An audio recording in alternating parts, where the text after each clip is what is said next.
chose, c'est que j'écoute là, avec Jean-François, j'ai écouté les commentaires faits ici ou là. Mais attendez, le Front National, il fait un score magnifique. Il fait un score plus 15 points par rapport à Vous avez vu le nombre de départements où il est en tête, où il peut, le nombre de triangulaires qu'il va y avoir, des triangulaires qu'il peut gagner.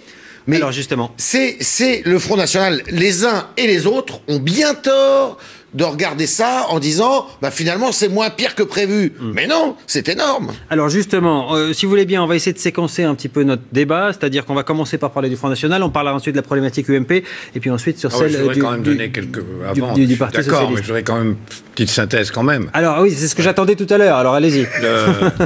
D'abord, c'est une victoire de la droite, donc, et une défaite du PS. Bon. Cela dit, l'histoire au premier parti de France, c'est absurde. C'est la liste qui a gagné, c'est une liste UMP, centriste, MoDem. C'est-à-dire, c'est pas l'UMP. Si c'était l'UMP tout seul, il serait pas en tête. Faut dire les choses comme elles sont. Imaginez une présidentielle avec le même résultat, mais avec Bayrou candidat, l'UMP n'est pas en tête. Bon. Donc déjà, faut relativiser. Ils ont gagné, la droite a gagné, mais l'UMP, premier parti de France en tête, c'est une pure illusion.